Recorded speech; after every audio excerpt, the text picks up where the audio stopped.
서울의 저 끝에 있는 학교고요. 예, 수락산 이렇게 보면 이쪽에 보면 수락산이 보이고 이쪽으로 보면 도봉산이 보이는 정말 아름다운 곳이고요. 잠깐 말씀드린 것처럼 저는 지금 21년차 국어 교사를 하고 있습니다. 아마 그 선생님들께서 저를 불러주신 이유가 이 책 때문인 것 같은데요.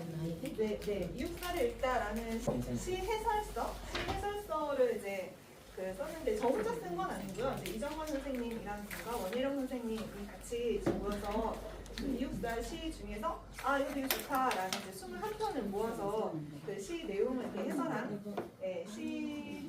시이고요. 시 해설서이고요.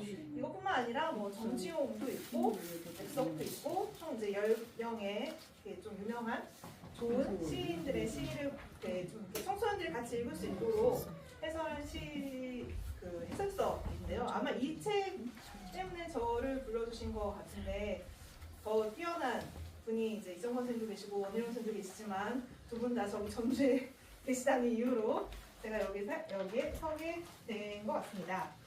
그 이제 시를 읽기 전에 애들이랑 이런 간단한 것들을 좀 해보는데요. 이제 들어가기 전에 여기서 아는 단어 있니? 이렇게 하면 이육사 보이면 이육사가 뭘까? 이제 대부분 좀 이렇게 들어본 아이들은 264번 재수번호 이런 이야기도 나오고 독립운동가구나 그리고 여기서 의열단 이런 것도 이제 들어본 아이들은 얘기를 하기도 하고요. 이 옥비님이 이제 따님이시고 이런 것들 이제 여기서 아는 단어 한번 얘기해볼까? 라고 얘기하면서 이제 좀 이렇게 아이들과 이야기를 해보곤 합니다. 그리고 거기 이거 제가 드린 이거 뭐라 했죠? 학습지? 2번을 보시면 이거 같이 애들이랑 이런 것도 해보거든요. 이웃산 누가 이렇게 얘기를 합니다. 그러면 선생님들은 다 아시겠지만 잘 못 찾습니다. 잘 못 찾고 다 흑백이고 이러니까 맞습니다. 5번입니다. 1번은 누굴까요? 백석. 맞습니다. 백석입니다. 잘생겼죠? 아주 잘생겼습니다. 백석. 백석을 뛰어넘는 2번이 있습니다. 2번은 누굴까요? 맞습니다. 이분은 정말 잘생겼죠? 3번은 갑자기 포근해졌죠? 네, 김소원 시인이시고 애들이 김소원 시인이 남자라는 거에 너무 충격을 받고요. 그리고 이 모습에 또 충격을 받고요. 네, 근데 진달래꽃 이런 시를 쓰시는 분이 그렇죠, 그럴 수 있죠. 4번은 이렇게 거의 맞추는 친구들이 아니요, 정지용. 맞아요, 정지용. 네, 약간 신문이랑 비슷한 거긴 한데 정지용 시인이십니다. 5번은 이육사 시인이시고요. 6번은 맞습니다. 많이 맞추십니다. 한용은 시인이시고 그러면서 이제 이런 식으로 이제 한번 이렇게 보는 거죠. 그래서 시인들의 모습이 이렇구나라고 이제 같이 애들이랑 얘기도 해보고요. 뒷장에 넘어가 보시면 이번에 이제 요 근래에 저도 처음 해본 건데요. 저희가 왜 어렸을 때 시화 그리기 이런 거 하잖아요. 그래서 시 옆에 쓰고 거기에 어울리는 그림 그리고 이렇게 했는데 요새는 이걸 컴퓨터가 대신 그려주더라고요. 그래서 제가 한번 해봤습니다. 실제로. 제가 이제 인동차라는 정지용의 시를 되게 좋아하는데 지금 겨울이랑도 딱 너무 어울리는 그런 시인데요. 네, 이걸 가지고 제가 맨 처음에는 캔바라는 이제 프로그램이 있는데 거기다 이렇게 썼어요. 정지용의 시 인동차에 어울리는 그림을 그려줘 라고 했더니 비슷하게 좀 나오긴 하는데 제 마음에 들진 않았던 거예요. 거기다가 이제 좀 더 붙이는 거죠. 밖에 눈이 내리고 옆에 좀 어둡고 이런 식으로 조금씩 더 추가해서 이제 그려줘 라고 하면 이런 이미지가 그려지긴 합니다. 그래서 이렇게 인터넷으로 내가 굳이 그리잖아, 내가 그림을 못 그려도 이렇게 그려주는구나 라고 하면서 아이들과 이런 시화 그리기 활동을 해보기도 합니다. 한 장을 넘겨주시면 저도 잘 모르고요. 저는 이렇게 시를 너무 어려워 제가 시를 잘 모르고 시를 잘 어려워하기 때문에 이제 대학원 가서 시를 공부하고 계속 공부를 하는 거라고 저는 생각을 하는데, 그러면 이제 시를 잘 읽는다는 건 뭘까를 이제 항상 이제 고민을 하죠. 내가 이렇게 해석하는 게 맞는 걸까?라고 이제 항상 고민을 하는데요. 제가 이번 주인가? 올해 그 해답을 얻었던 것 같아요. 그 애들이랑 같이 시집을 이렇게 몇 권 놓고 시집을 이렇게 한 권씩 읽는 거예요. 한 2시간, 3시간 동안 이제 시집 전체를 읽어요. 읽고 나서 그 교과서 학습 활동이 그거였어요. 혹시 옛날에 그거 기억나세요? 그 시를 읽고 나서 효용론점 관점 뭐 이런 식으로 이렇게 시를 해석하는 방법 해가지고 그 뭐 작가의 삶을 중심으로 해석하거나 아니면 시대적 배경을 가지고 해석하거나 뭐 독자가 생각하는 대로 시를 이해하거나 작품 자체를 분석하고 이런 이제 그 작품을 해석하는 방법이 있는데 이제 그거를 아이들이 배우는 시간이었어요. 그거에 대해서 간단히 설명하고 시집을 너희가 좋아하는 시집 하나씩 한 권 전체를 읽는 거죠. 근데 시집은 짧으니까 금방 읽을 수 있잖아요. 이제 그걸 가지고 너가 이제 이걸 작가의 관점에서 작품 자체를 가지고 우리는 독자가 생각하는 대로 한번 시를 분석해보자라고 했는데요. 아이들이 저는 되게 어려워할 줄 알았거든요. 근데 시집 읽는 것 자체를 너무 좋아하더라고요. 선생님 이 표현 너무 좋지 않아요? 뭐라든지 선생님 이 시집 저 주시면 안 돼요? 뭐 이렇게 되게 시집을 좋아하더라고요. 저는 소설만 좋아할 줄 알았는데 그래서 그래 어려워하지 않고 그냥 그 자체를 즐기고 그냥 시가 쭉 있으면 어떤 한 구절만 좋아도 그 시를 이해하는 거 아닐까? 라는 생각을 하게 되었습니다. 근데 내가 이 부분이 좋아요. 이건 이거라고 생각해요 라고 하면 그 시를 이해하는 게 아닐까라는 생각을 하게 됐습니다. 그 옆에 그 청포도 밑에 다음 장이군요. 그 청포도 감상문은 제가 한 10년 전에 쓴 것 같은데 애들이랑 수업하면서 이제 자기 경험을 가지고 시를 해석하는 거 그 시 감상문을 쓰는 수업을 하면서 이제 아이들에게 예시로 보여줬던 작품인데요. 그때 마침 제가 청포도를 가지고 아이들에게 예시를 보여줬더라고요. 그래서 이제 청포도라는 시 저도 되게 좋아하는데 이게 밝고 희망차고 긍정적이고 깨끗하고 그런 느낌이잖아요. 그래서 내가 정말 간절히 바라는 손님에게 얘는 이 시적 화자는 청포도를 이렇게 대접한다고 했는데 나는 과연 정말 사랑하는 사람이 왔을 때 정말 좋아하는 사람이 왔을 때 뭘 대접할 수 있을까 그런 고민을 하는 내용을 이제 담은 시 감상문이었는데요. 그래서 그냥 그 시 자체가 어렵고 시인이 뭐라고 썼는지 우리는 잘 알지 못하지만 그래도 내 관점으로 내가 이해하고 그걸 표현할 수 있으면 시를 온전히 이해하는 거 아닐까라는 생각을 좀 해보게 되었습니다. 그래서 그 앞부분은 이제 시에 대한 저의 간단한 생각이었고요.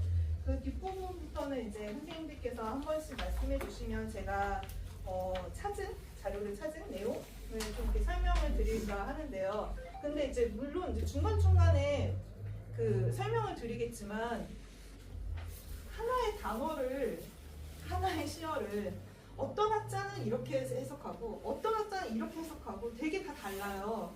그래서 이제 낭송하시는 분이 이 전체적인 분위기와 앞뒤 맥락을 판단하셔서 나는 이게 맞는 것 같다고 생각해. 그래서 그거의 느낌을 살려서 낭송해 주시면 되지 않을까라는 생각을 좀 해보게 됐습니다. 그리고 이제 시대가 변하면 그 시어의 의미도 달라지기도 하고 그렇더라고요. 그리고 뭐 이런 표현 어쩔지 모르겠지만 이육사님께서 정말 그런 생각을 하고 이런 시를 쓰셨을까도 약간 의문이기도 하고 그래서 이제 그거를 우리가 어떻게 잘 해석하고 표현할까는 우리의 몫이 아닐까 이런 생각을 좀 해보게 됐습니다. 그 뒤에 이제 이쪽에 보시면 절정 시가 있는데요.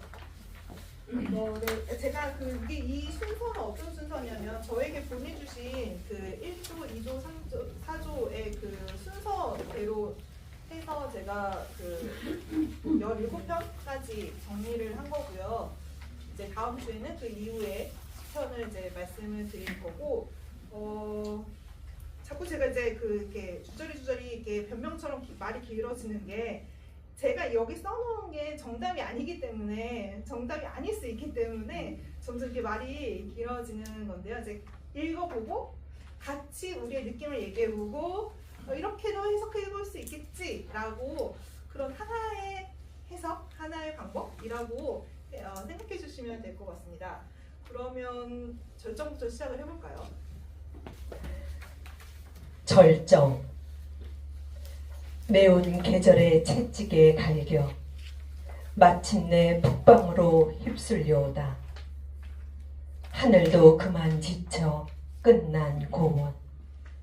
서리빨 칼날진 그 무에 서다. 어데다 무릎을 꿇어야 하나. 한 발 제겨 디딜 곳조차 없다. 이러매 눈 감아 생각해 볼 밖에 겨울은 강철로 된 무직인가 보다. 황혼 이육사. 내 골방에 커튼을 걷고 정성된 마음으로 황혼을 맞아들이노니 바다의 흰 갈매기들 같이도 인간은 얼마나 외로운 것이냐. 황혼아, 내 부드러운 손을 힘껏 내밀라. 내 뜨거운 입술을 마음대로 맞추어 보련다. 그리고 내 품 안에 안긴 모든 것에 나의 입술을 보내게 해다오. 저 12성자의 반짝이는 별들에게도 종소리 저문 살림속 그 간 수녀들에게도 시멘트 장판 후 그 많은 수인들에게도 의지가지 없는 그들의 심장이 얼마나 떨고 있는가. 고비 사막을 걸어가는 낙타탄 행상에게나 아프리카 녹음 속 활 쏘는 인디안에게라도 황혼아, 내 부드러운 품 안에 안기는 동안이라도 지구의 반쪽만을 나의 타는 입술에 맡겨다오. 내 오래 골방이 아늑도 하오니 황혼아, 내일도 또 저 커튼을 걷게 하겠지. 정정이 사라지는 시냇물 소리 같아서 한 번 식어지면 다시는 돌아올 줄 모르나 보다. 우와, 대단하시네요. 뭐 이렇게 설명 안 해주셔도 될 것 같은데. 근데 내용이 내용이요? 네, 절정은 이제 제가 느끼기로는 이제 이거 어떻게 설명해야 되지? 네, 다들 잘하셔가지고 처음에 매운 계절이 이제 되게 추운, 그러니까 지금 이 겨울과 어울리는 그죠, 추운 계절에 계속 이제 어디론가 이제 쫓겨가는 거죠. 쫓겨가는. 그리고 매운 계절에 쫓겨서 어디론가 갔는데 거기가 또 서리빨 칼날진 위에 서 있는 거죠. 점점 이렇게 극한으로 쫓겨가는, 점점 극한으로 가게 되는. 그러면서 이제 거의 이제 어디 이게 발끝조차 이제 디딜 곳 없는 이제 정말 어디론가 내몰려 있는 상황인 거죠.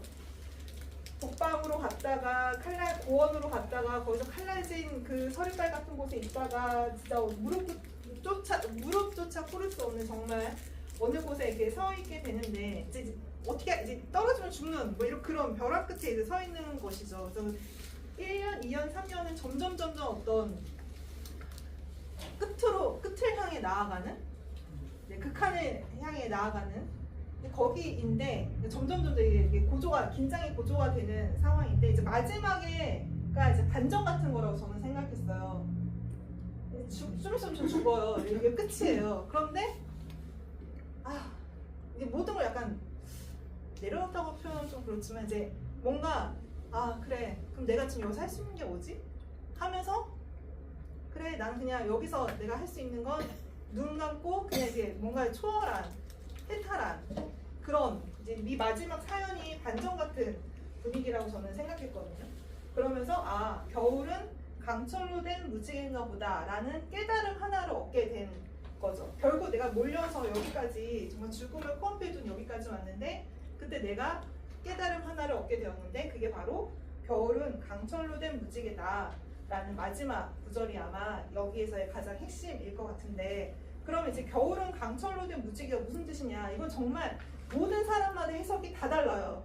왜냐하면 그만큼 해석이 안 되긴다는 뜻이겠죠. 어떤 사람은 뭐라고 해석하냐면 자기가 이제 죽을 위기에 처해 있어요. 그래가지고 왜 이렇게 칼 같은 걸 샥 들었을 때 그게 햇빛이 딱 비치면 이게 막 이렇게 무지개처럼 빛나는 거잖아요. 그러니까 죽음을 앞둔 뭐 그런 강철, 이렇게 칼로 된 강철에 무지개가 비치는 햇빛에 비치는 뭐 이렇게 해석하는 사람도 있고요.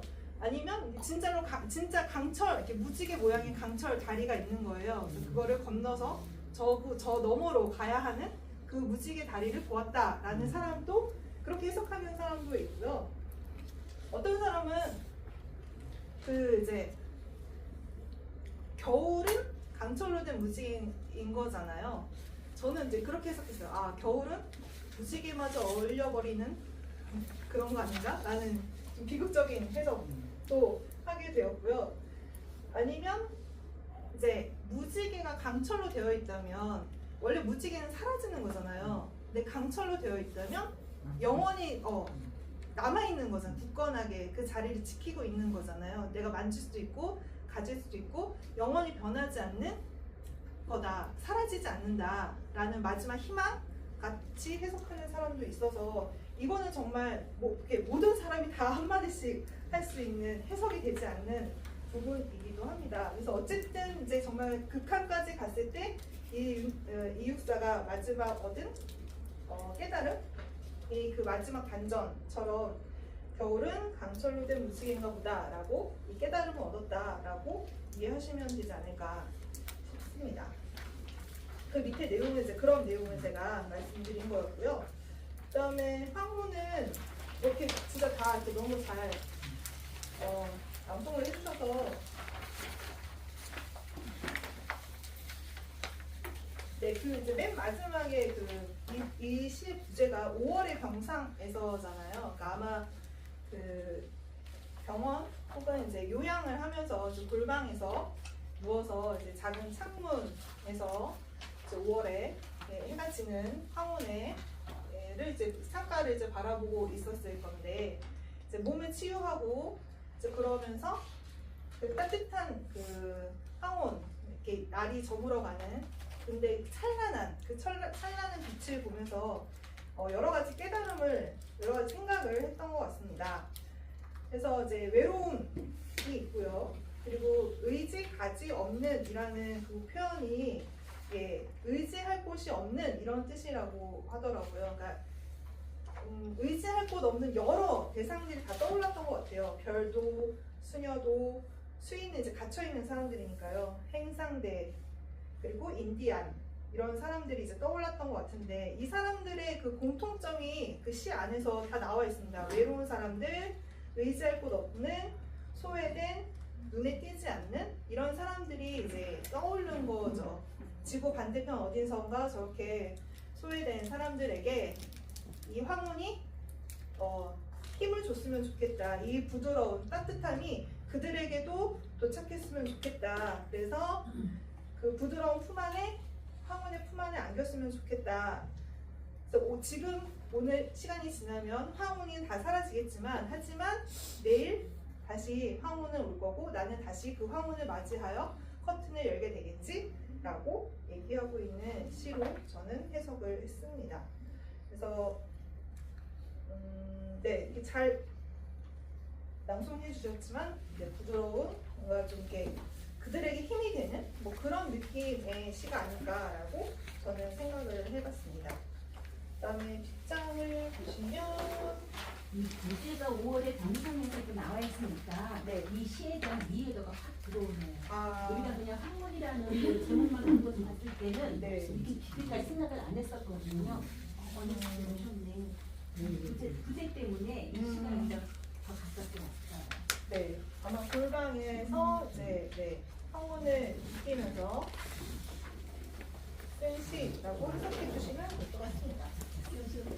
네, 다음은 서풍과 편복인데 정말 어려운 시인데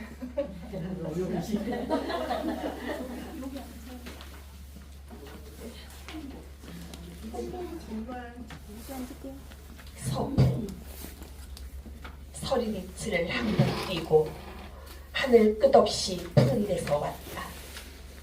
강바닥에 깔려 있다가 갈대꽃 하얀 울을 스쳐서 장사의 큰 칼집에 스며서는 귀양 가는 손의 돛대도 풀어주고 젊은 과부의 뺨도 희던 날 대밭에 벌레 소리를 가꾸어 놓고 회안을 사시나무 잎처럼 흔드는 내 오면 불길할 것 같아 좋아라.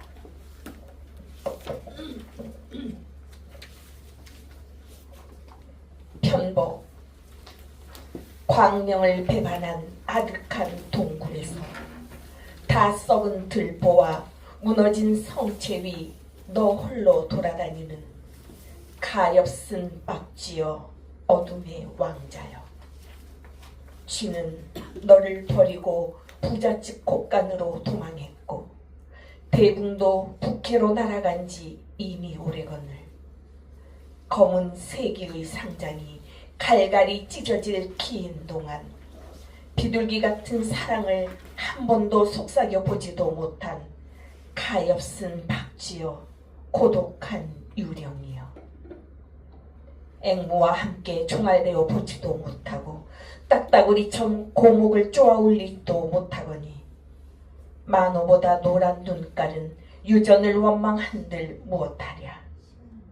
서러운 주문일사 못외일 고민의 이빨을 갈며 종족과 회를 잃어도 갈 곳조차 없는 가엾은 박쥐여 영원한 보헤미안의 넋이여.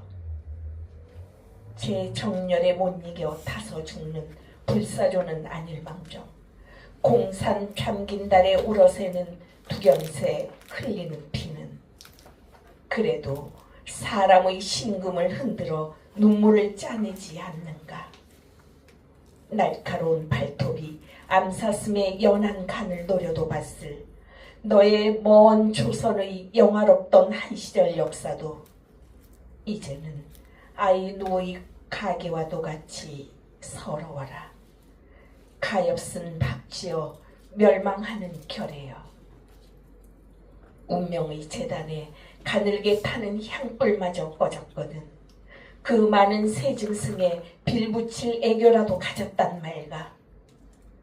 호금저처럼 고운 뺨을 채롱에 팔지도 못하는 너는 한 토막 꿈조차 못 꾸고 다시 동굴로 돌아가거니 가엾은 박쥐여 검은 화석의 요정이여.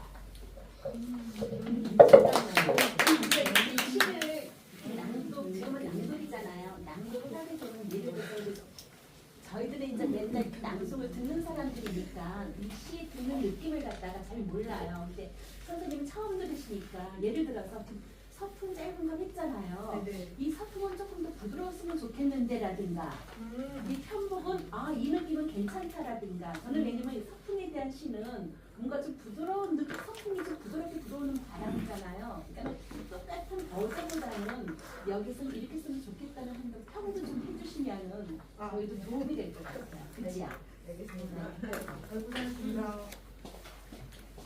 네. 그리고 이거는 제가 이 시는 어딘가 이쪽인가에 적어놨는데 거의 원본에 가까운 그 사진, 옛날에 나와 있던 그 사진을 그대로 이제 해석해 놓은 그 책을 가지고 제가 이 시를 쓴 거여서 그러니까 결정을 하셔야 될 것 같아요. 이걸 이렇게 원본대로 하실 건지 아니면 현대 지금 우리가 쓰는 걸로 그러니까 바꾸신 저희는 건지. 이 원본이 워낙 좀 어렵고 한자가 많아서 네네네. 개정된 거로 하자고 이제 저희들이 결정을 해서 네네네. 저희가 프린트를 각자 개정판 아. 회사에서 드렸거든요. 네네네. 조금씩 아마 틀리는 부분이 아, 있을 네, 거예요. 네. 그거 반영해서 감안해서 읽어주시면 될 것 같고, 예를 뭐 여기서 계속 우라고 하는데 아마 위를 얘기하는 거죠. 그래서 그거나 뭐 빡지를 박지나 그렇게 현대어로 왜냐면 들으시는 분도 다 이해를 네. 하셔야 되니까 그거는 이제 큰 문제 수정해서 없는 거죠. 네네네 쓰시면 될 것 같고요. 그 서풍은 저도 이거는 잘 몰랐던 건데 그 이제 여름이 지나서 불어오는 바람, 한일 바람을 서풍이라고 한다고 하더라고요. 이제 그러니까 가을 즈음 오는 이제 불어오는 바람이겠죠. 그래서 이제 이게 좋은 의미이니 긍정적인 거니 아니면 부정적인 거니를 판단할 수 없을 것 같아요. 그냥 서풍이 불어와. 서풍이 불어오는데 근데 또 이제 마냥 긍정적이라고 볼 수 없는 게 서리빛을 띠고 온다고 그랬잖아요. 서리는 춥고 서리빨 뭐 이렇게 하니까 그러니까 서쪽에서 그 서리빛을 담고 서풍이 몰려오는 건데 근데 푸른 데서 왔대요. 그러면 또 약간 긍정적인 것 같고 그래서 이 모든 게 다 같이 서풍 안에 들어있는 것 같은데 이제 여러 군데를 스쳐서 오는 거죠. 서풍이 올 때 뭐 강바닥에 있다가 하얀 갈대도 스쳤다가 그다음에 장사 이제 칼집에도 스며들었다가 귀양 가는 그러니까 귀양 가는 사람의 배를 이제 밀어주는 거니까 이건 되게 좋은 거잖아요. 귀양을 도와주기도 하고 그리고 젊은 과부의 뺨이 희다는 그러니까 뭔가 되게 수척해지고 되게 힘든 과부를 위로해주는 이렇게 풀벌레 소리 나게 하면서 좀 위로해주는 그런 약간 이렇게 좋은 이미지 온 동네를 이렇게 지나쳐서 서풍이 이렇게 들어온 거죠. 근데 여기까지는 그냥 아 그래 서풍이 온 마을을 지나쳐서 서풍이 왔구나 까지는 왔는데 이제 마지막에 가면 이제 반전이 있는 거죠. 이건 해석이 안 되는 거죠. 그렇죠? 회한을 사시나무 잎처럼 흔드는 그러니까 회한은 이제 뉘우치고 한탄하고 이런 상황인 거잖아요. 근데 네가 오면 여기서 너는 서풍이겠죠. 서풍이 오면 불길할 것 같아서 좋다는 말은 이거는 이제 말이 안 되는 거니까 역설이죠. 말이 안 되는 거죠. 그래서 너가 오면 불길해.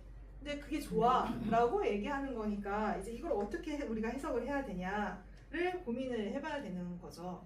근데 이제 저는 어떻게 해석했었냐면 가을, 뭐지 약간 뭐 10월, 11월 이렇게 되고 이제 1년도 지나가는 것 같고 지나간 일에 대해서 뭐 좀 이렇게 고민도 하고 약간 후회도 생기면서 좀 이렇게 뭔가 마음을 다시 하게 하는 뭐 삶을 좀 이렇게 다시 하게 하는 게 왜 그럴 때 있잖아요. 갑자기 계절이 바뀌면서 바람이 바뀌는 걸 느낄 때가 있는데 이제 그러면서 좀 나도 삶의 태도가 약간 달라지는 그런 부분을 여기서 표현하고 있는 건 아닐까라고 저는 해석을 해봤는데 그래도 약간 불길할 것 같아서 좋다라는 이 표현은 좀 되게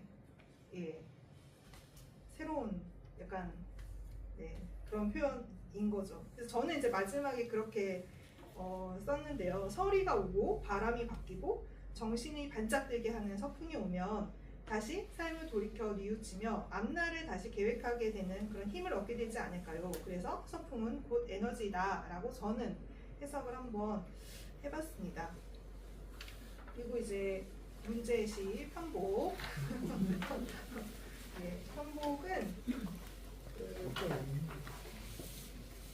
편복은 한자로 박쥐라고 한다고 하더라고요. 저도 이제 한자 세대가 아니어가지고 이제 박쥐에 대해서만 얘기하는데 잘 모르실 그냥 아는 부분만 골라서 여러분께 해석하시면 되고 저도 그렇게 합니다. 그래서 아는 부분만 필요한 부분만 이제 해석하시면 되는데 그 맨 마지막 부분 있잖아요. 그 느낌표 있는 그 부분 이제 그 부분이 내가 박쥐를 어떻게 생각하는지가 나와 있는 거잖아요.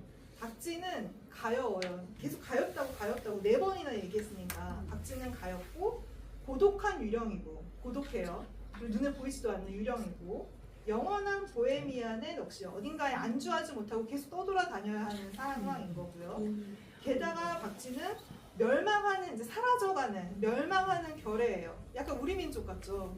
이게 56년에 발표되어서 이게 그 이육사 시인이 돌아가시고 난 후에 이제 발견돼서 발표한 시인데 아마 그 즈음 언젠가 썼던 시겠죠? 마치 우리의 민족 같아요. 가엾은 박쥐고 검은 화석에 요정이. 화석은 이제 굳어서 죽어서 굳는 거잖아요. 그러니까 이 박쥐는 되게 가엾고 계속 떠돌아다녀야 하고 멸망하는 사라져가는 존재인 거죠. 그래서 그것을 이제 박쥐에게 계속 얘기를 하고 있는데 곧 그 박쥐는 내 모습 같기도 하고 우리 민족 같기도 하고 뭐 이런 내용을 쭉 담고 있는 거죠. 그래서 그 앞부분은 다 왜 그렇게 생각하는지를 설명해 주는 거죠. 그래서 박쥐는 동굴에 살고 다 썩은 들보와 무너진 성체, 그러니까 이렇게 어떤 이제 성 같은 곳에 이게 그 좀 이렇게 나뉘던데요. 성체 위 너 홀로 돌아다니는 이라고 해석하는 책도 있고요. 아니면 성체의 너덜로 돌아다니는 이렇게 해석하시는 분도 있어요.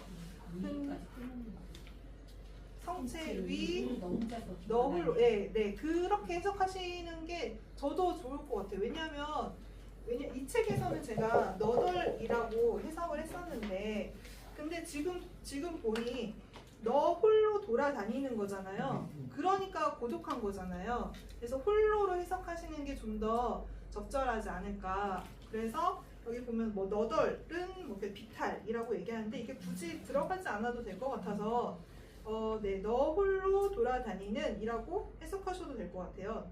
그래서 가엾은 박쥐고 네, 동굴에 있으니까 어둠의 왕자고요. 그래서 쥐, 대붕이 나오는데 그러니까 이거는 이제 박쥐니까 쥐겠죠? 근데 날아다니죠?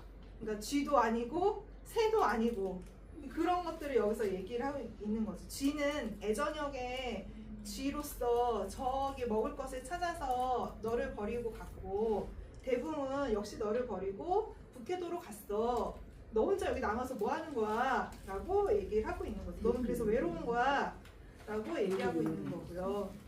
그래서 오랜 시간 동안 상장은 이제 왜 이렇게 돌아가신 분의 그 이렇게 검은색 천을 얘기하는 건데 이게 다 이제 그 검은색, 검은 화석, 죽음과 이렇게 연결이 되는 이미지를 사용하고 있습니다. 당연히 박쥐는 비둘기 같은 사랑을 한 번도 속삭여보지 못했죠. 비둘기가 아니니까요. 그리고 이연에서 앵무새같이 쪼아내지 못했고 딱따구리처럼 소리를 내보지도 못했고 그런 얘기를 쭉 하고 있는 거죠. 너는 그래서 되게 어디로 이렇게 갈 곳이 없이 사는 곳, 그러니까 종족과 회를 잃어도 그러니까 내가 살만한 곳, 살 수 있는 곳을 잃어서 갈 곳조차 없는 계속 떠돌아다니는 그런 존재이구나라고 얘기를 하고 있습니다.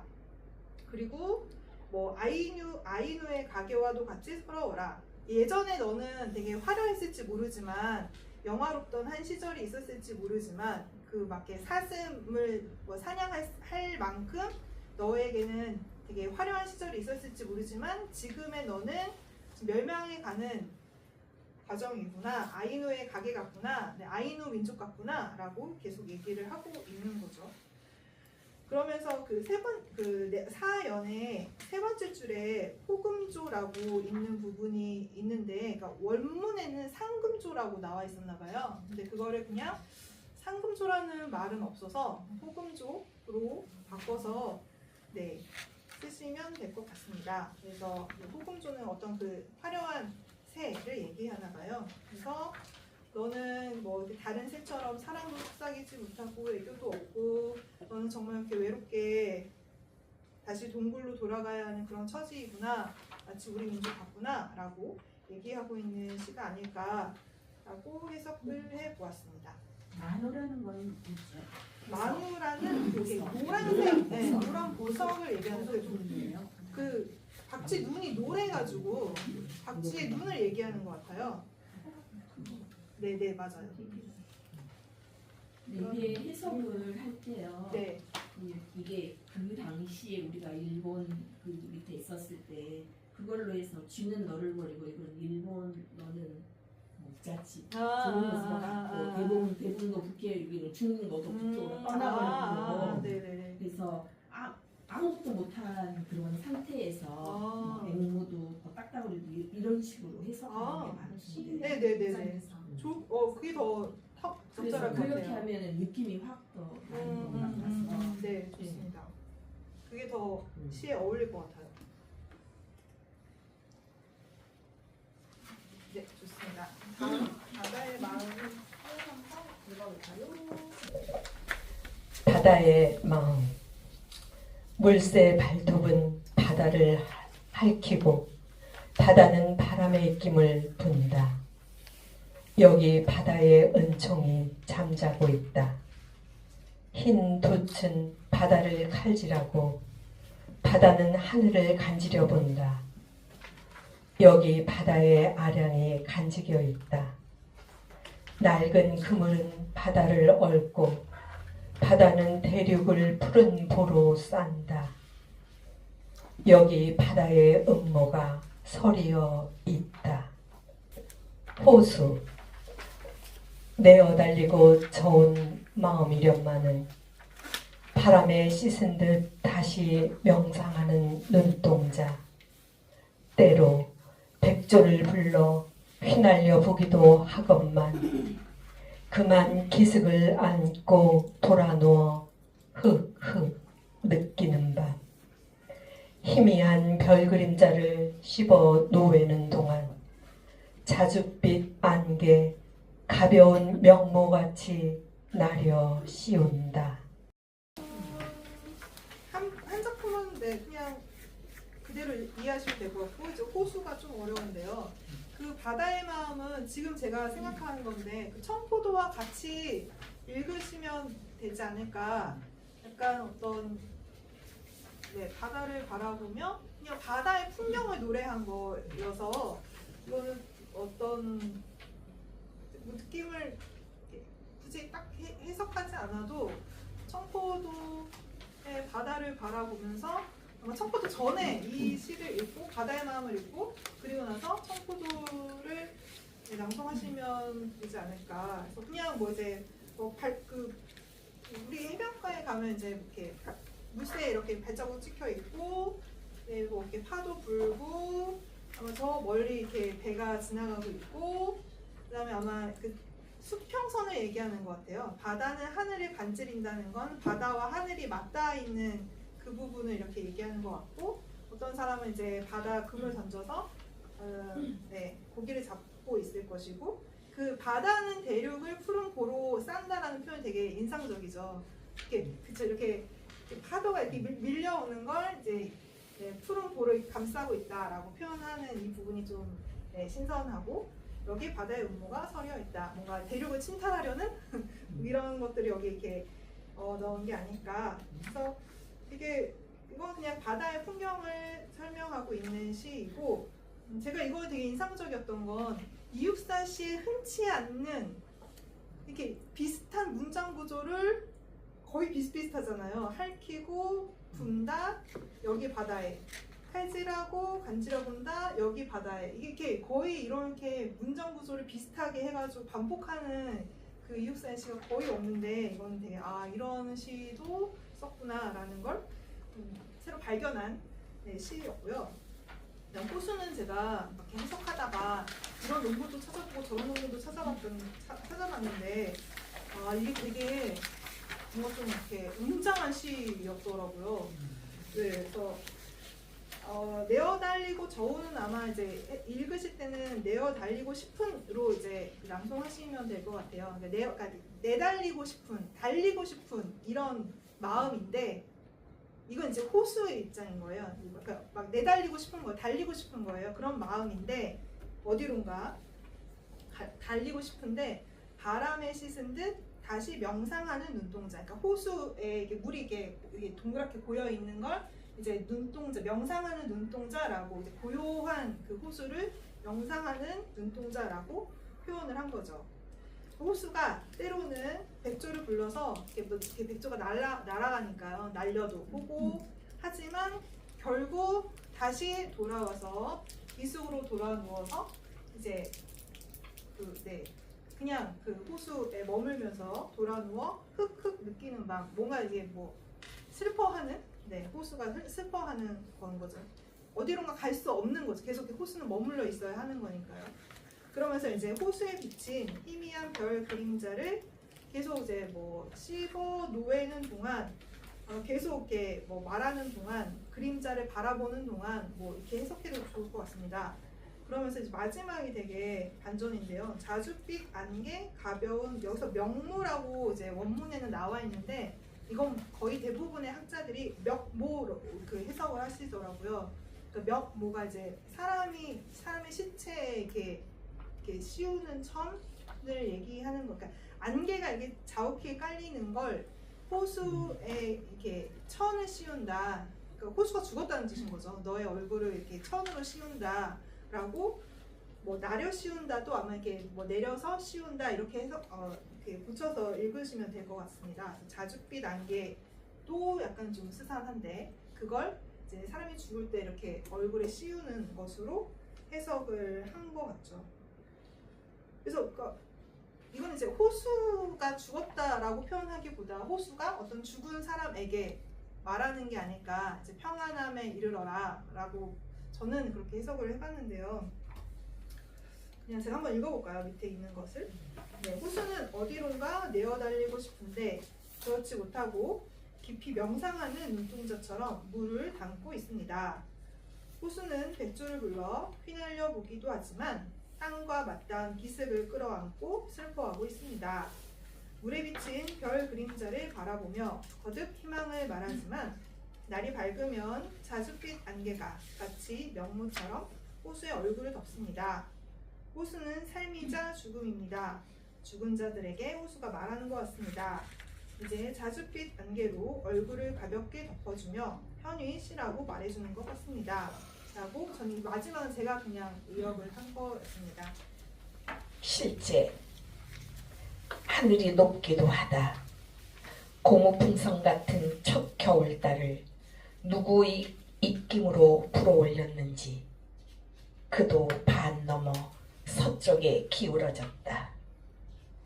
행랑 뒷골목 휘젓한 상술집엔 팔려온 냉해지 처녀를 둘러싸고 대학생의 지질숙한 눈초리가 사상 손도의 영탄 밑에 떨고만 있다. 라디오의 수양 강화가 끝이 났는지 마장 구락부 문가는 하품을 치고 빌딩 돌담에 꿈을 그리는 거지 새끼만 이 도시의 양심을 지키나 보다. 바람은 밤을 집어삼키고 아득한 가스 속을 흘러서 가니 거리의 주인공인 해태의 눈깔은 언제나 말갛게 푸르러 오노. 광인의 태양. 분명 라이플선을 튕겨서 올라 그냥 화하처럼 살아서 곱고 오랜 나달 연초에 그슬린 얼굴을 가리면 슬픈 공작선, 거칠은 해엄마다 흙인 눈초리, 항상 요충지대를 노려가다. 실제는 그 제목을 잃었다, 제목이 그런 뜻이니까 제목이 없다 뭐 이런 거겠죠. 네, 그래서 무죄 뭐 이런 내용인데요. 네, 뭐 첫 부분은 그냥 그 상황 설명입니다. 하늘이 있고 뭐 이제 겨울달이니까 이제 첫 겨울달 하면 11월, 12월, 네 겨울달. 그리고 고무풍선 갔다고 했으니까 아마 보름에 얘기겠죠. 이렇게 휘영청 높이 올라 있는 걸 누구의 입김으로 불어 올렸는지, 그러니까 높게 보름달이 높게 떠 있는 것을 얘기하고요. 근데 그게 반 넘어 서쪽으로 기울어졌다라고 얘기를 하고 있습니다. 행남 뒤쪽 휘젓한 상술집엔, 그러니까 이제 그게 뒷골목의 술집을 얘기하는 거겠죠. 이게 저는 이해가 안 되는데 팔려온 냉해지 처녀, 이 냉해지 처녀를 어떻게 해석해야 되지를 지금 고민을 했었는데, 네, 냉해지는 이제 그 냉해 피해를 입은 다 그냥 그렇게만 해석을 했더라고요. 그래서 이제 뭐 거기에서 팔려왔다. 네, 뭐, 네, 그렇게를 해석해야 할 것 같습니다. 네. 네. 그렇죠. 근데 아마 네, 뭐 이렇게 살기 힘들어서 이제 아마 냉해지의 처녀가 먹을 게 없어서 이제 술집으로 팔려왔다. 대학생의 지질숙하는 이제 저희 그냥 흔하게 찌질하다고 이렇게 얘기하잖아요. 네, 그 찌질한 이런 이야기이고요. 눈초리나 이제 막 이렇게 처녀도 흘끗흘끗하면서 그런데 뭐 이제 사상선도는 이제 왜 그런 뭐라 해야죠? 경찰 뭐 그런 그 이제 맞아요 선도부 그렇죠 일본 선도부 네. 그 염탐 밑에 이제 그것도 걱정되고 뭐 이렇게 떨고만 있다라고 얘기합니다. 라디오의 수양 광화는 이제 아마 라디오에서 왜 이렇게 뭐라 할까요? 좋은 말만 하는 거? 네, 뭐 이렇게 한국 시민이 되어라, 내선 이제해야 한다, 뭐 이런 것들을 쭉 얘기하는 그런 라디오가 이제 끝이 났니? 뭐 아유 지겨워라 이런 거죠. 마장 불악부는 이제 마작하는 클럽. 그렇죠 이제 오락실 아니죠. 오락하는데. 네. 문과는 하품을 치고 빌딩 돌담에 꿈을 그리는 거지 새끼만 이 도시의 양심을 지키나 보다. 그러니까 그 지금 앞에 있는 애들은 도움이 안 되는 냉해지 처녀도 도움이 안 되고 대학생은 더더욱 그렇고 그 거지 새끼만 우리나라를 지키고 있나 봐. 도시의 양심을 지키나 봐. 그 앞에 있는 사람들은 양심이 없다는 거겠죠.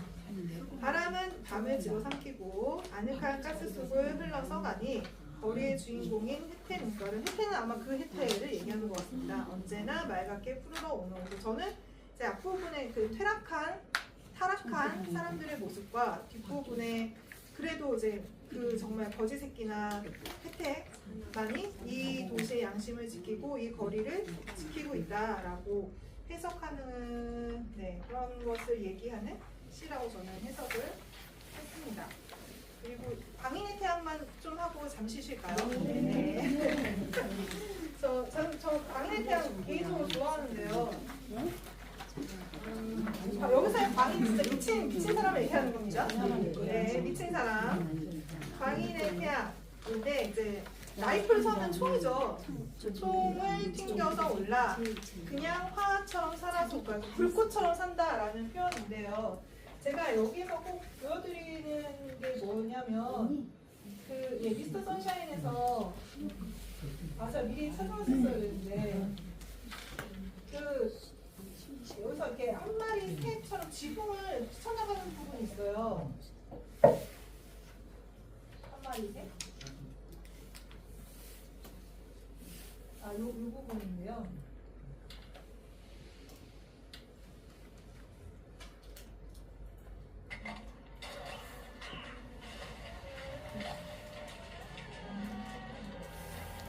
이 부분이에요.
네, 지금 딱 저 부분인데 여기 태양이 있고 김대리가 이렇게 그 태양을 가리면서 이렇게 날아가는 저 부분을 떠올리면 저는 이 시가 딱 저 부분을 보여준다고 생각을 하는데 라이플선은 정말 저 총을 얘기하는 거죠. 저 총을 이제 쏘면서 그러니까 불꽃처럼 살겠다라는 표현인 거죠. 그렇게 살아서 곱다라고 얘기하는 거고 오랜 나날 연초에 그러니까 이렇게 맨날 총 쏘고 이렇게 뛰어다니고 이러니까 이제 얼굴도 그슬리고 그 연초에 그슬리고 그리고 날이에요? 나달이라고 써 있는데 나날이라고 해도 되지 않을까? 나날, 모래나날 이렇게 해도 되지 않을까 싶습니다. 슬픈 공작선은 이렇게 태양에 이렇게 손을 이렇게 가리면 얘가 이렇게 뽀얗게 되면서 이거를 이제 공작선이라고 부채 모습으로 표현을 하고 있는 것 같아요. 거칠은 해연마다 흙인 눈초리 계속 이제 아까 지금 김태리가 쳐다보는 그런 눈빛인 거죠. 항상 유충시대를 노려가다라고 표현하고 있는 것 같습니다. 그래서 이제 계속 아마 의였다는 모습을 이렇게 표현하고 있는 건데, 네, 그 모습을 이렇게 표현하고 있는 시라고 생각을 했는데요. 혹시 제가 좋아하는 구절이어서 읽어보겠습니다. 드라마 미스터 선샤인에 이런 대사가 나오는데요. 그 김태리의 장면인데, 아니 다른 그 이병헌의 다른 그 여인네들은 꽃으로 사는데 왜 너는 그렇게 살지 않니? 라고 얘기할 때 나도 꽃으로 살고 있소. 다만 나는 불꽃이오. 그렇게 환하게 뜨거웠다가 지려하오. 불꽃처럼 죽는 것은 두려우나 난 그리 선택했소. 라는 이 표현인데요. 이 표현을 아마 이 시에서 그대로 얘기해주고 있는 게 아닌가 싶습니다. 이 시를 읽으면 비밀 조직원의 일원으로서 삶과 죽음의 경계를 넘나들며 살았던 이육사의 삶이 그대로 느껴집니다. 미치지 않고서는 살 수 없는 이육사의 삶이 느껴지는 시라고 저는 생각을 했습니다. 노정기. 목숨이란 마치 깨어진 백조각, 여기저기 흩어져 마을이 한 구죽죽한 어촌보다 어설프고 삶의 티끌만 오래 묵은 포범처럼 바람에었다. 남들은 기뻤다는 젊은 날이었건만 밤마다 내 꿈은 서해를 밀항하는 정크와 같아 소금에 쩔고 초수에 부풀어 올랐다. 항상 흐릿한 밤 암초를 벗어나면 태풍과 싸워가고 전설에 읽어본 산호도는 구경도 못하는 그곳은 남십자성리 비춰주도 않았다. 쫓기는 마음, 지친 몸이길래 그리운 지평선을 한숨에 기울이면 시궁치는 열대 식물처럼 발목을 에워쌌다. 새벽 밀물에 밀려온 거미인 양 다 사가 빠진 소라 껍질에 나는 붙어왔다. 먼 항구의 노정에 흘러간 생활을 들여다보며 독백 운모처럼 희고 찬 얼굴 그냥 죽음에 물들 줄 아나. 내 지금 달 아래 서서 있네. 높대보다 높다란 어깨 얕은 구름 쪽 거미줄 가려 파도나 바람을 귀 밑에 듣네. 갈매긴 양 떠도는 심사 어디 한한들 끝에 끝간될 아리 으릇한 사념을 기쁘게 흘리네. 선창마다 푸른막 치고 촛불 향수에 찌르르하면 운하는 밤마다 무지개지네. 박쥐 같은 날개나 펴면 아주 흐린 날 그림자 속에 떠서는 날 잡는 사복이 됨새. 닭소리나 들리면 가랴 안개 뽀얗게 나리는 새벽 그곳을 가만히 나려서 감세.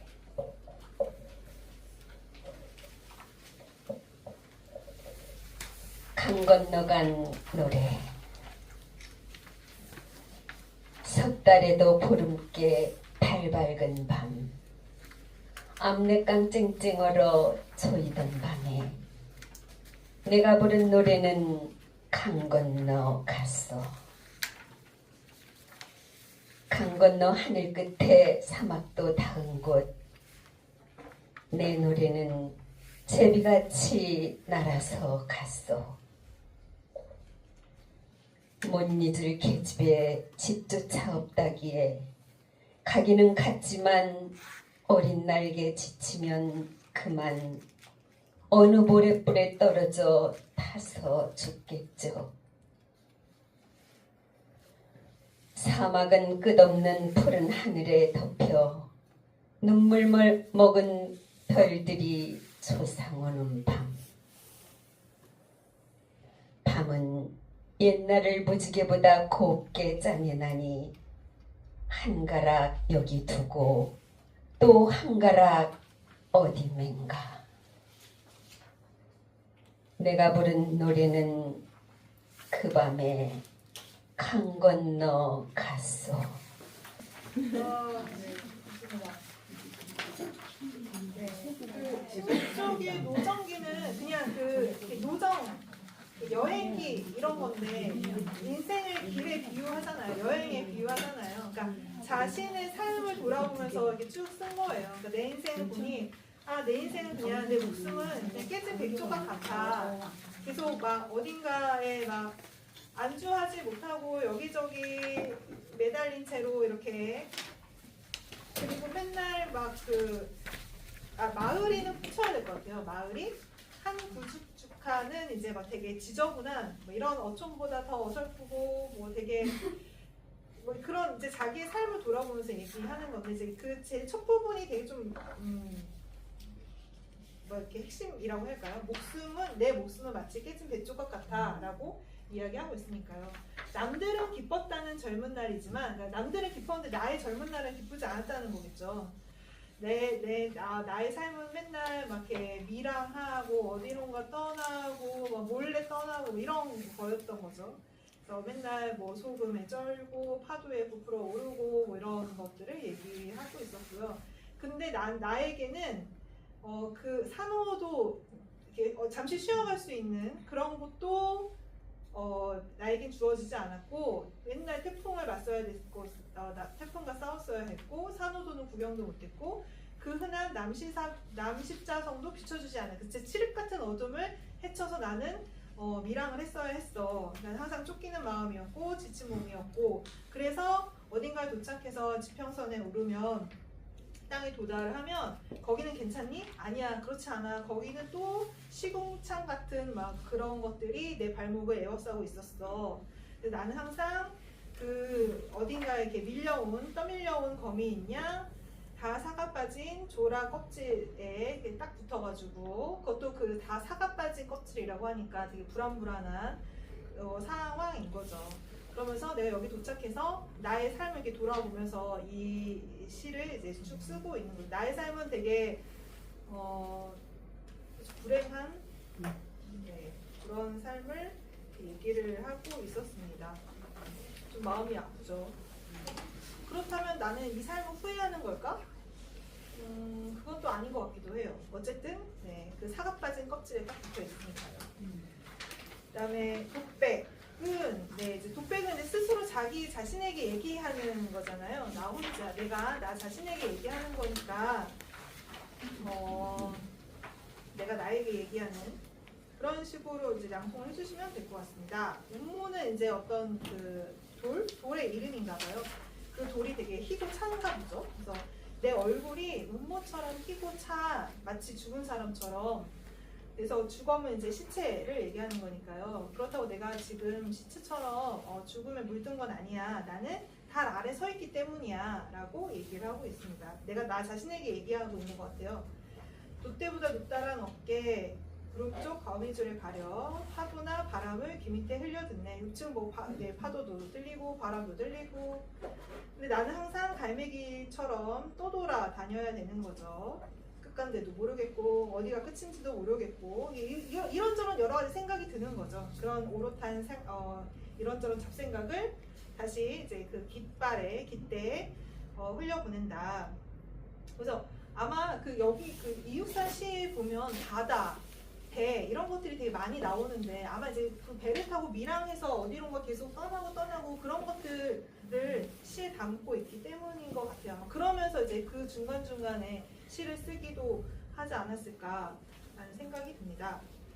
그러면서 박쥐 같은 날개나 펴면 아주 흐린 날 그림자 속에 아마 흐린 날 달도 뜨지 않는 날 그럴 때 밀항을 해야 되니까 떠서는 날지 않는 사복이 됨새라고 했는데요. 이 사복에 대해서 여러 가지 되게 뭐 이렇게 의견이 분분하더라고요. 어떤 사람은 별이라고 해석하는 사람도 있고요.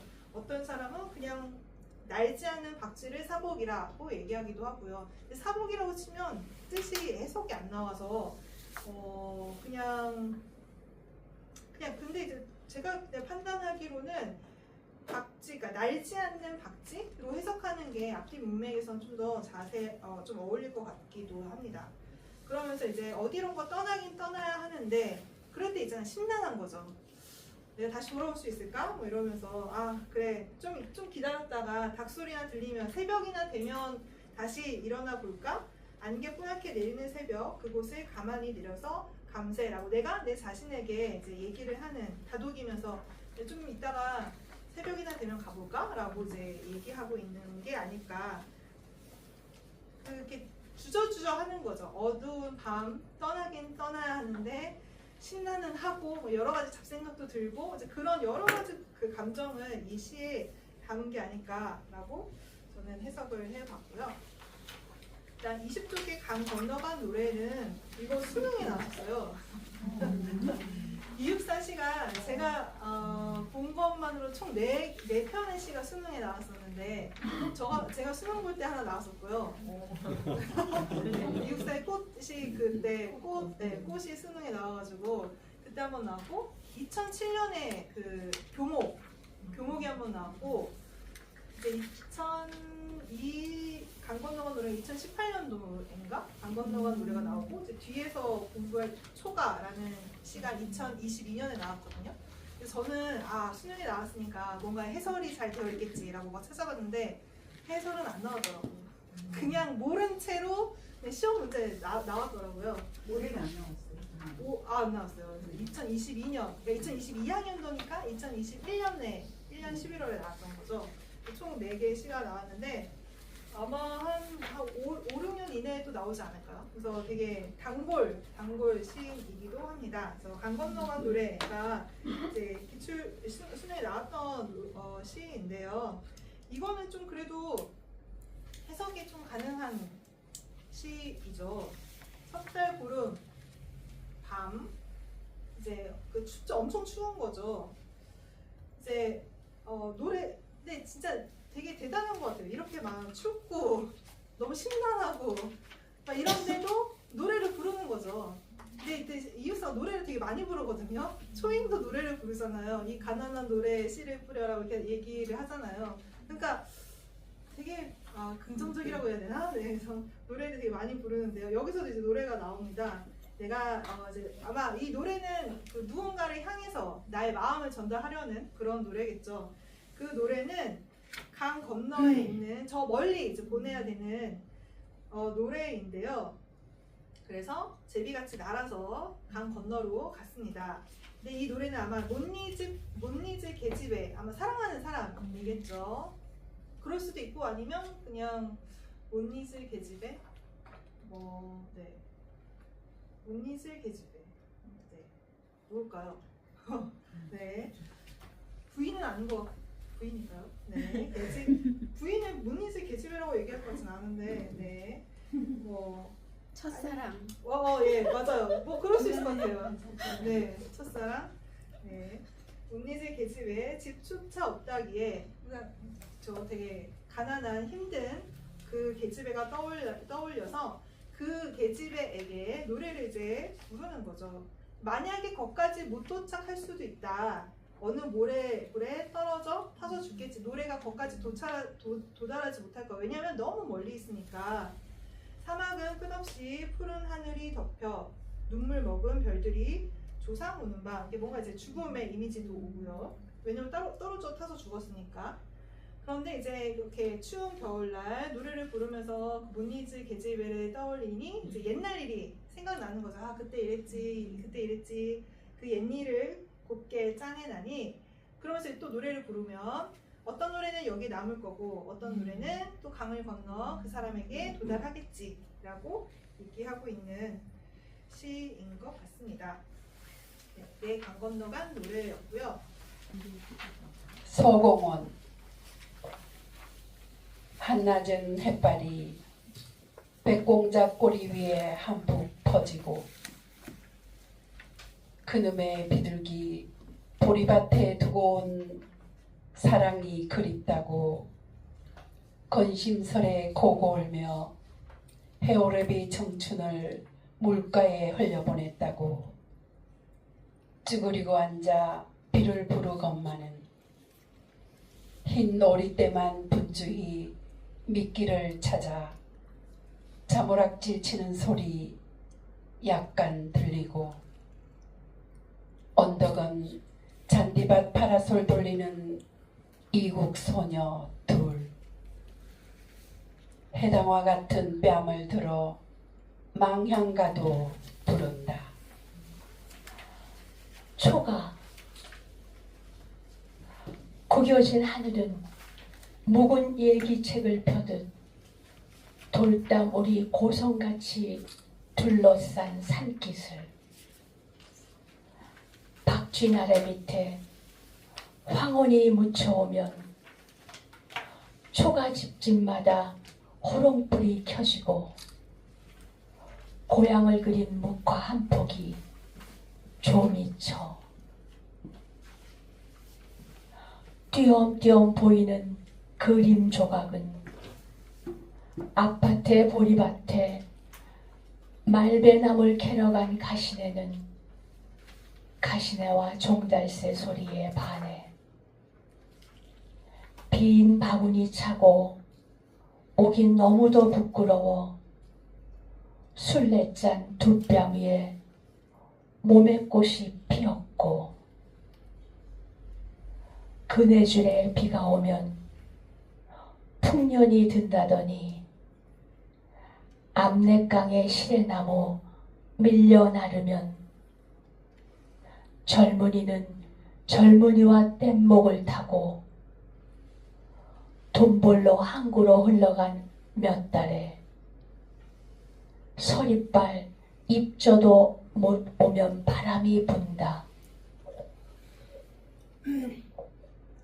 피로가 꾼 이삭이 참새로 날아가고 곰처럼 어린 놈이 북극을 꿈꾸는데 늙은이는 늙은이와 싸우는 입김도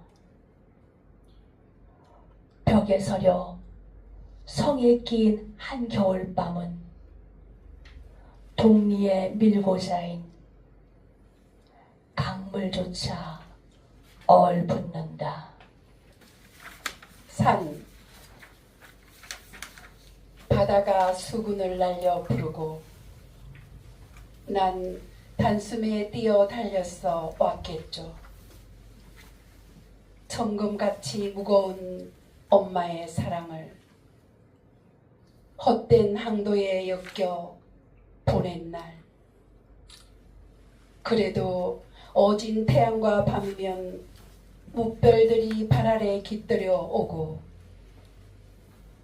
그나마 나라나라를 흘러다니는 뱃사람들 부르는 망향가.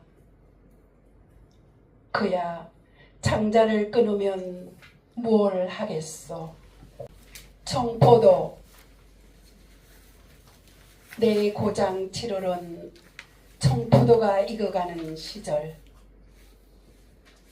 이 마을 전설이 주저리 열리고 먼데 하늘이 꿈꾸며 아랄이 들어와 박혀 하늘 밑 푸른 바다가 가슴을 열고 흰 돛담배가 곱게 밀려서 오면 내가 바라는 손님은 고달픈 몸으로 청포를 입고 찾아온다고 했으니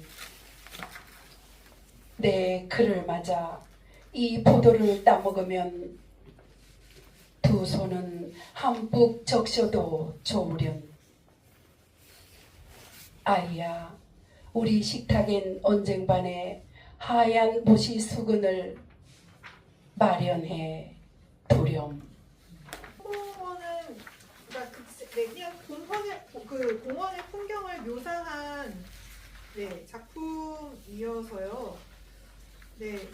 한 낮에 이제 공원에 갔는데 백공장 하얀 공장이 이렇게 있고 햇볕이 비치니까 이제 반짝반짝 빛나겠죠. 그 너머에 비둘기는 이제 비둘기가 아마 울고 구구구구 이러고 있을 텐데 그걸 이제 작가는 화자는 뭐라고 생각하냐면 보리밭에 두고 온 사랑이 그립다고. 그러니까 사랑을 그리워하면서 지금 울고 있구나. 이제 코골며를 코를 골며 비둘기 울음소리를 이렇게 비유했다라고 어떤 사람은 해석을 하더라고요. 코골며 이렇게. 그래서 이제 비둘기가 우는 것은 이제 사랑이 그리워서 사랑을 그리워하면서 우는 거야. 해오라기라는 새죠. 해오라기는 지나간 청춘이 지나가 버렸어 라고 하면서 청춘을 물가에 흘려보냈다고 쭈그리고 앉아 비를 부르건만. 아마 그것도 이제 해오라기가 울고 있다라고 표현을 하는 거겠죠. 해오라기는 이러고 있고 비둘기는 이러고 있네. 근데 이건 당연히 이제 비둘기랑 해오라기가 그랬다는 게 아니라 내가 그렇다는 거겠죠. 나는 사랑이 그립고 나의 청춘이 흘러가서 너무 아쉬워 안타까워하는 마음이겠죠. 흰 오리떼가 분주히 이제 미끼를 찾아서 자맥질하는 그 파닥파닥 하는 소리가 저 멀리 들리고 이제 언덕에 잔디밭에 파라솔을 이렇게 돌리면서 파라솔 양산을 쓰고 이국소녀 둘이 망향가를 부른다. 이제 이국소녀는 이제 나라를 자기 고향을 떠나서 왔으니까 그들의 노래를 아마 부르고 있는 걸 이제 망향가라고 표현을 한 것 같습니다. 그래서 그냥 이거는 이제 그 당시의 어떤 상황, 풍경을 이렇게 묘사하고 있는 시였고요. 그다음에 22쪽의 초가는 이 시가 이제 2022년에 수능에 나왔던 건데요. 저는 이 시가 잘 해석이 안 되더라고요. 이게 무슨 뜻인지 모르겠어가지고 열심히 막 이제 수능 해설집 해가지고 막 찾아봤는데 다들 해설은 안 해놓고 그냥 이럴 것이다 라고만 이렇게 얘기를 해가지고 그냥 저도 이럴 것이다 라고 말씀을 드리겠습니다. 그러니까 이 초가는 이제 초가집 할 때 그 초가이고요. 그 이제 마지막에 보면 유폐된 지역에서라고 써 있는데 유폐된 지역에서 이 시를 썼나 봐요. 자기의 고향, 자기가 살던 곳을 이제 떠올리며 그때의 이제 봄, 여름, 가을, 겨울의 풍경을 이제 쭉 설명하고 있는 시입니다. 첫 번째는 그냥 전체적인 전경, 전체적인 이제 분위기. 구겨진 하늘은 저는 어떻게 해석했냐면 이제 구름이 많이 껴있는 이런 것들을 저는 생각을 했고요. 돌담, 우리는 이제 울타리, 돌담 울타리, 되게 외딴, 저희 산속 기슭, 아주 꼴짝이, 박쥐, 그러니까 대박쥐를 좋아했나봐요. 박쥐가 여러 군데 나오죠. 네. 그래서 이거는 제가 그 수능에 나온 걸 그대로 가지고 온 거여서 이제 이거는 이제 현대어로 바꾼 시여서요. 박쥐 날에는 이제 날개 밑에 황혼이 묻혀 오면 이제 아마 이제 저녁 즈음이겠죠. 그럼 이제 호롱불이 켜지고 고향을 그린 묵화. 묵화는 이렇게 묵으로 그린 그림이니까 이제 한폭 조미처럼 저 해석이 안 돼요. 이게 뭐 어떻게 해석해야 될지 모르겠어요. 한폭을 그렸다? 아니요, 조미라는 벌레가 있어요. 벌레가 좀 옷을 갉아먹어요. 천을.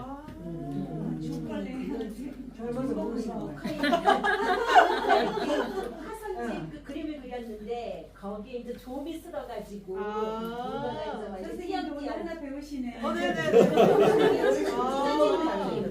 종벌레.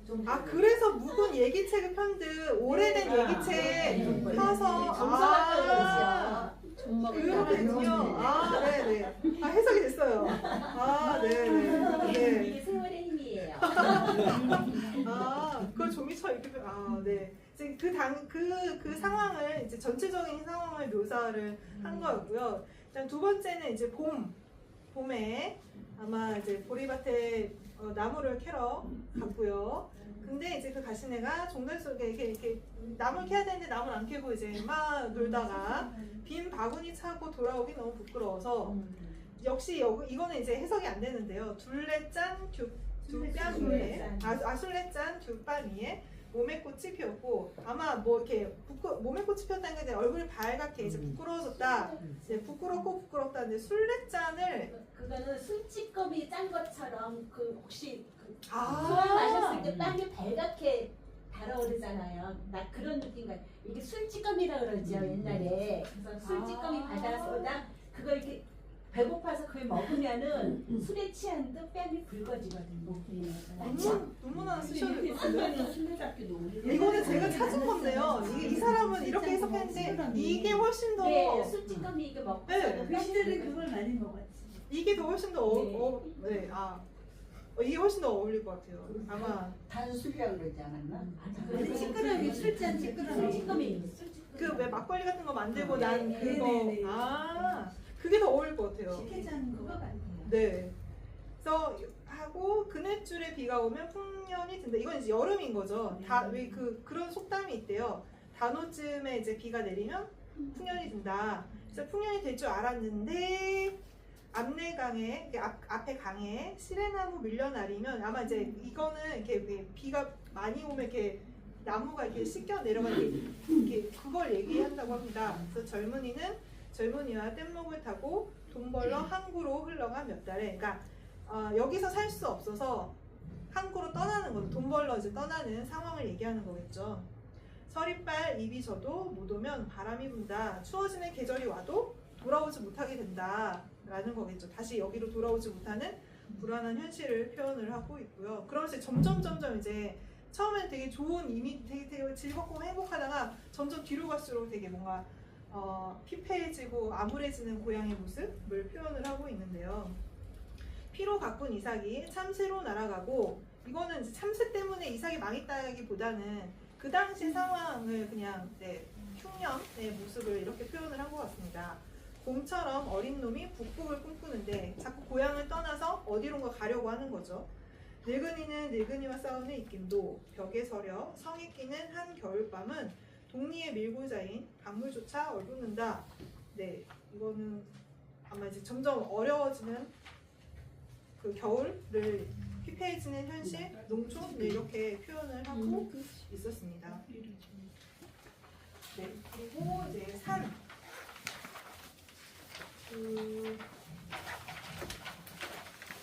저는 산도 어려웠는데요. 물론 시리즈가 다 없었지만 산은 잘 해석이 안 되는데 역시 같이 의견을 모아서 해석을 해보도록 하겠습니다. 아니 제목은 산인데 다 바다 얘기예요. 네. 왜 산이라고 했지? 그래서 잠깐 바다가 수건을 날려서 부르고 바다가 수건을 이렇게 흔들면서 이제 부르나 봐요. 그러면 내가 단숨에 뛰어서 달려온대요. 바다가 부르니까요. 천금같이 무거운 엄마의 사랑을 저 엄마의 사랑 헛된 항도에 엮어 보낸 날. 여기서의 항도를 이제 지도라고 해석하는 사람도 있고 그냥 나의 삶 거기 제가 해놓은 거는 바다를 선택한 삶의 여정, 그냥 나의 여정, 나의 삶이라고 해석하는 사람도 있었습니다. 무슨 뜻일까요? 바닷길 아닌가? 한번 그대로 하면은 바닷길. 항구 지도거든요. 네. 바닷길을 알려주는 그런 바닷길에 엮어서 보내는 엄마의 사랑을 필요한 항이에요. 향해. 네.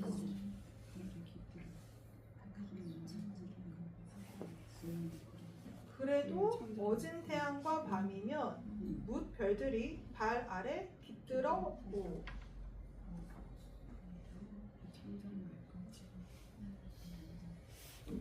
누구의 발 아래 깃들어 오는 거죠? 산 아래?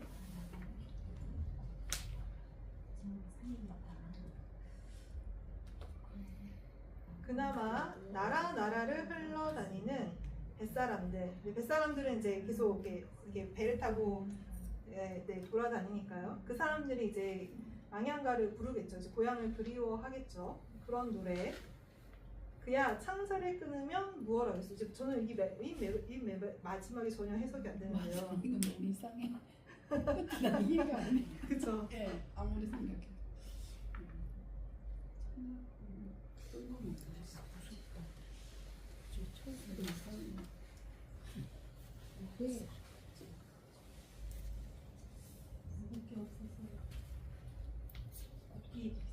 심장까지 끌어주면 가슴에 그 어떤 감정 심장까지 끌어주면 그럼 뭘 하겠어?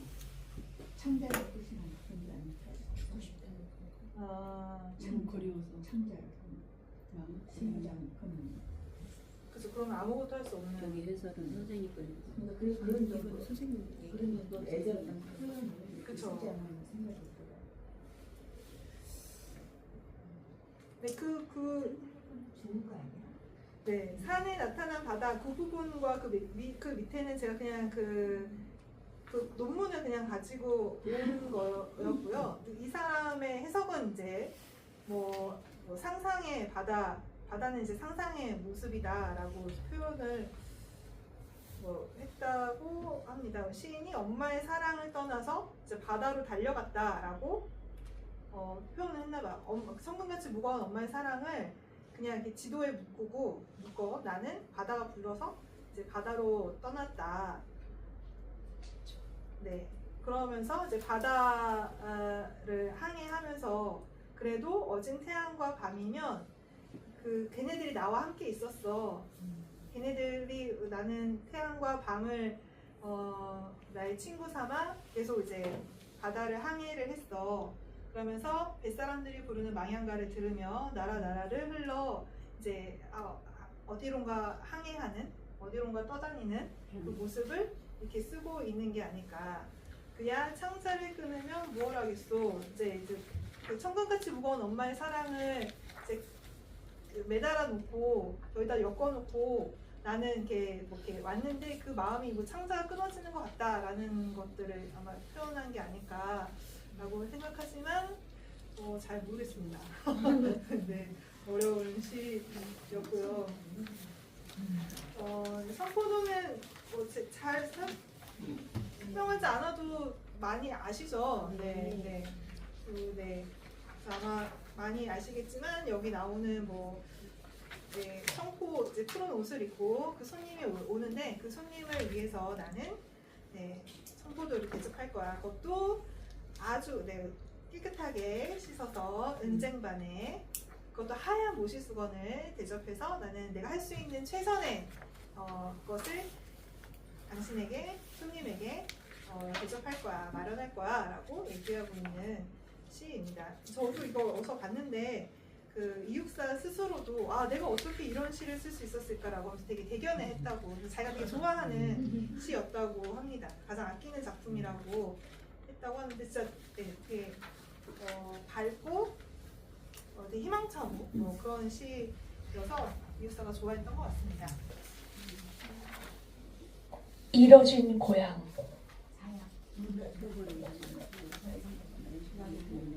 제비야, 너도 고향이 있느냐? 그래도 강남을 간다니. 저 높은 제옥에 흰 구름 한 조각. 내 깃에 물들면 두 날개가 촉촉히 젖겠구나. 가다가 푸른 숲 위를 지나거든 핫핫한 내 가슴을 식혀나가렴.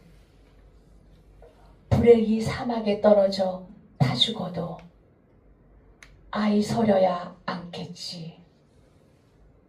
그야 한때 나라도 홀로 높고 빨라 어느 때나 외로운 넋이었거니. 그곳에 푸른 하늘이 열리면 어쩌면 너 새고장도 될 법하이. 자야곡. 수만호 빛이래야 할 내 고향이 엄만 노랑나비도 오지않는 무덤 위에 있기만 푸르리라. 슬픔도 자랑도 집어삼키는 검은 꿈.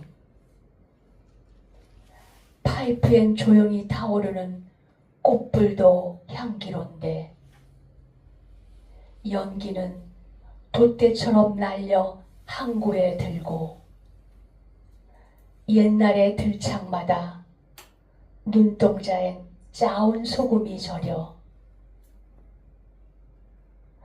바람 불고 눈보라 지찮으면 못살이라. 매운 술 마셔 돌아가는 그림자 발자취 소리. 숨막힐 마음속에 어디에 강물이 흐르노. 다른 강을 따르고 나는 차디찬 강맘에 들리라. 수만호 빛이 내야 할 내 고향이었만 노랑나비도 오자는 무덤 위에 있기만 푸르리라. 저는 이뤄진 고향이라는 말이 되게 특이해서 자꾸 생각해봤거든요. 이뤄진 고향? 그냥 잃어버린 고향이라고 해야 되는데 왜 이뤄진 고향이라고 하지? 근데 잃어버린 고향이라고 하면 고향을 잃어버렸어. 근데 이뤄진 고향 하면 진짜 내가 어떻게 할 도리가 없이 그냥 이뤄진이라는 표현이 더 그러니까 잃어버림보다 이뤄짐이 훨씬 더 좀 허탈하고 절망적이고 그런 느낌. 뭐라 표현을 잘 못하겠는데 잃어버림보다 이뤄진 고향이 훨씬 더 좀 더 절망적인 느낌? 왜 저한테는 좀 드는 어쩔 수 없이 없어져야 될 그렇죠. 잃어버리는 약간 내가 버린 이것도 있는데 이뤄지는 진짜 그런 느낌이 좀 들어서 이뤄진 고향도 뭔가 의미가 있겠구나라는 생각을 했었고요. 근데 나는 고향이 없어. 나는 고향이 난 이뤄졌어. 나는 고향을 뺏긴 거지. 근데 제비야, 너도 고향이 있니? 너는 그래서 고향을 찾아가는구나. 너는 강남을 간다니, 고향을 간다니. 너는 부럽다라고 이제 제비에게 얘기를 하는 거죠. 저 높은 제 위를 언덕을 위에 구름이 한 초가 있는데 거기 지나가면 너의 두 날개가 촉촉해졌겠구나. 가다가 푸른 숲 위를 지나거든 너의 그 뜨거운 가슴을 거기 푸른 숲 위에서 식혀가렴. 만약에 네가 강남에 도달하지 못하고 불행하게 사막에 떨어져 죽을 수도 있어. 그렇지만 아예 서럽진 않을 거야. 왜냐면 어쨌든 너는 고향을 향해 가는 중이었잖아. 고향이 있었잖아. 고향을 향해 갈 수 있었잖아. 나는 그것도 못하는 거야. 나는 고향에 갈 수 없어. 왜냐하면 고향이 이뤄졌으니까. 그러면서 이제 얘기를 하고 있는 건데요. 그곳에 푸른 하늘이 열리면 어쩌면 너의 새 고장도 될 법하이. 이제 너가 가다가 새로운 푸른 하늘이 열리면 거기가 너의 새로운 고향이 될 수도 있겠구나라고 그렇게 표현하고 있는 시인 것 같습니다. 자주 섞인 한 칸을 표현하고 있는 시였고요. 자야곡은 한밤중의 노래인데요. 저는 이제 이걸 계속 이제 밑에 제가 언제 발표되었는지 책에서 나와가지고 쭉 적었는데 정말 끊임없이 시를 쓰고 끊임없이 발표한 것이 정말 대단하다라는 생각을 좀 했었고요. 그리고 이제 자야곡은 1941년 4월에 발표한 시인데 이럴 때도 이 엄중한 시기에도 시를 써서 발표하는 사람들이 있었구나라는 걸 좀 느끼게 하는 시였고요. 왜냐하면 이 자체가 좀 뭔가 좀 고향을 잃은 슬픔을 표현을 하고 있어가지고 그러니까 엄청 많은 불빛이 있어야 되는 고향인데 그 불빛이 이제 다 사라진 거죠. 사람들이 떠났거나 사람들이 살 수 없을 만큼 이제 피폐해진 고향을 이렇게 표현을 한 것 같습니다.